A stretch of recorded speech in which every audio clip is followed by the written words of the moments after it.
Hey you guys, got a Scandinavian going on. So my opponent's rated 1051 and this is an unrated game. And the reason this is an unrated game is because I'm extremely tired. Really didn't sleep very well last night. And when you know you're tired, or when you know that you're hungry or you're distracted or you're frustrated or whatever, then that's not the time to be playing competitive chess and rated chess. What's the point? So I wanted to make you guys a video today. So I'm taking on Lucas KPL, and this is a very interesting situation. We've got the 3 knights and a queen variation. Okay, but this is already, I think, just a complete blunder. All right, and can you see the tactical error here? There we go. He's put his queen and his king in line right there, and I think he should probably resign at this point. We'll see if we get a well, he may want to continue, but we may do a rematch instead.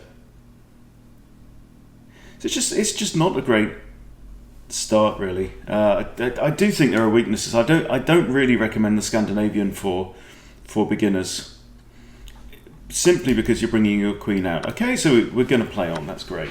Okay, so I'm 6 points up. Now, what do you do when you are up in material? You chill the hell out, right? You don't get overexcited. You don't start playing quicker. You don't start thinking, now I'm going to punish this guy, you know? You slow the hell down. So what do I want to do? Okay, at some point I want a castle. My knights are in natural positions. I have no light squared bishop. My opponent has the bishop pair. I'm just telling the story. I probably need to develop either my D pawn or my B pawn in order to develop this bishop. My opponent can still castle, so could yet go either way. Castling queenside makes a bit of sense when he's got no D pawn, because he'll put his rook straight onto this semi-open file. Alright, so where do I want my dark squared bishop? That's my major question at this point in time. I noticed that this pawn is currently undefended. So I'm thinking, let's just play kind of principled. I'm going to develop my D pawn, and I think I'm going to develop it just to D3. It just takes this square away from the knight and the bishop, right?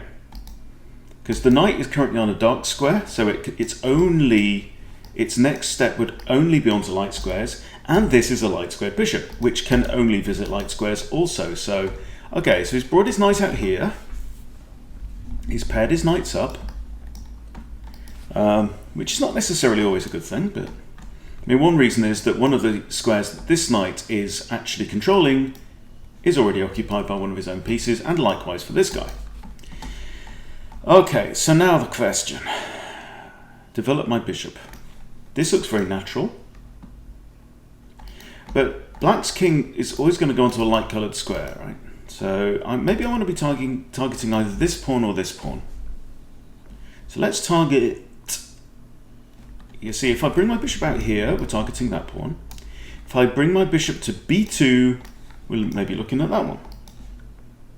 Okay, let's go with this one for sake of argument. Okay, I'm going to fianchetto my bishop, and he's gone the other way. Of course he has. Right, now, one undefended pawn. I'm going to castle the opposite way to my opponent, just to make things fun. Let's do a bit of a pawn storm. Okay, why did my opponent push e6? Well, he wants to develop his dark squared bishop. Of course he does. Okay, so where does his dark squared bishop want to go? That's not very good. That's a very bad square for a bishop. Yeah, it's just hitting the sides of the board. This is better because it's now hitting h2. So that's a possibility. This is a possibility because it's hitting g1, which is where my king is. However, I can always meet that with d4. So I'm not too worried about that one. This one, again, I'm not too worried about. So I think he probably wants to go here. But let's just start pushing the pawns up and removing options on the dark squares for that bishop. I have to hurry up as well. I've only got 6 minutes left. Okay, now he's looking like he's going to fianchetto his bishop here, looking at this corner of the board, which is a bit odd because that ain't where my king is. My king's here, right? If he wants to put his bishop here, then fair play to you, mate. I have no problems with that whatsoever. Okay, so now I'm just going to slide my rook. Shall I slide my rook? Are we worried? Now I could take this, but then he's got that. But it does kind of bust open his position a little bit. Okay, I'm gonna put my rook here. Just get it out of line of that bishop. So I've got one less thing to worry about. Also notice now this pawn is undefended, and look at this. Yeah. Okay, what are you after there? He's not looking at this because it's the only attacker. He's probably looking at my bishop. He doesn't like my bishop. He sees this pawn is undefended. Maybe he thinks he wants to take out my bishop. Again, that's absolutely fine because I'd be very happy to. Okay. Now, this pawn is the only defender of that bishop, so I was tempted to push f4, but I don't want to do that right now. I also can't really push this. Also, I think the other thing he's thinking is my queen is now looking at the knight, you see. Since this knight moved, this guy's now undefended. So he's moved this knight in to defend it. I'd like to push this, but I can't capture. So how about I just move my queen up here? Now I can attack this knight, get rid of it, and if the knight moves, I can grab that knight, but I could also play this, which is even better. So I go here, you take my knight. Yeah, I don't really want that. I don't really want that. But at the same time, I don't want to put my knight here because bishop, he's got two attackers here. He's got bishop and knight, and I've only got queen and pawn. And I don't want to capture with this pawn. I don't want to lose my queen either. So I'm going to put my knight here. I've still got this idea. Get rid of this guy. Queen takes knight.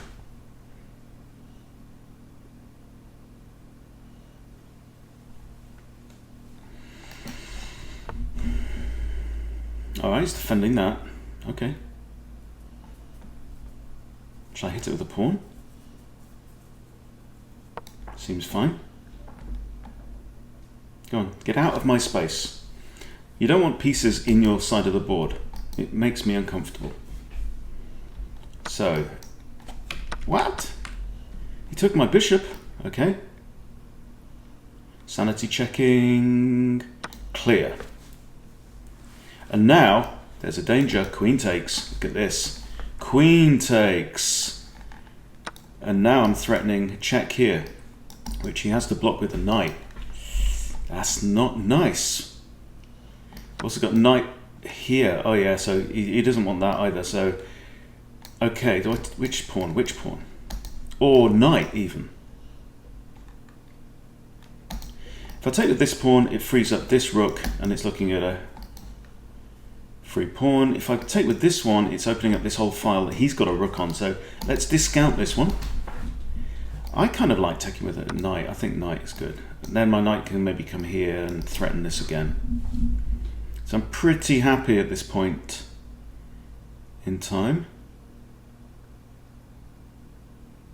As you can tell by my smiling face. Okay, let's go here and still threaten this. I also want to think about some kind of winning attack on the queen side too. Okay, this you see is not too much trouble because now I think I can just push this. Yeah, push this. The knight is the only defender of that square. It's not defending a piece, it's defending a square. And now he goes back. Okay, right, let's throw in a check, and now I should win an exchange. Because he has to get out of check, right? Now, he's got two options. King moves. Okay, that's probably the better option. Move my queen here, pin the knight. And I'm still threatening this. But I think he's tweaked it. I think he knows about that. Huh. Okay, sidestepping. Let's Still threatening this. Knight is pinned, can't move.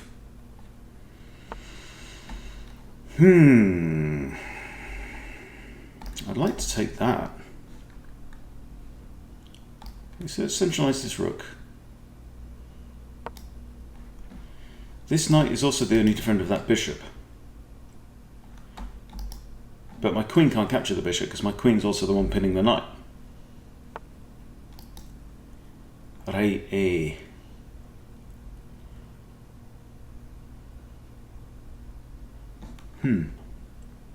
Now what? Okay, 2 minutes 40. Let's get a move on, Hunty, now, yeah? Alright, undefended. Undefended.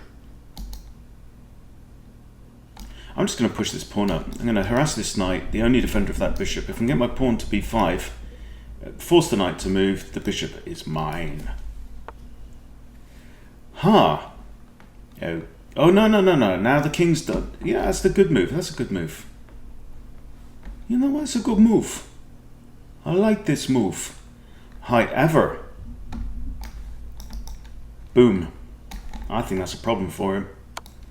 I think that's a problem. And it's a big mucho problem for you. Alright.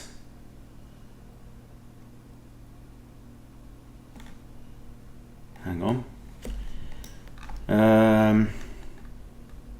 Yeah, let's do that. Should be fine. And now we'll attack this. I'm not worried about back rank. See, checking king safety, very important. Threatening this, threatening that. The knight's the only defender of that.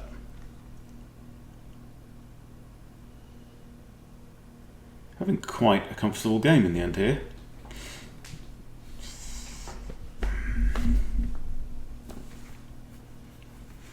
Which I didn't think I was going to have. Don't see how he can defend the bishop and the knight. I mean, he could like counterattack my knight, but then I take him, he takes me, pawn takes back. He's still down a piece. But, you know, fair play to him for soldiering on after blundering his queen on move. What was it?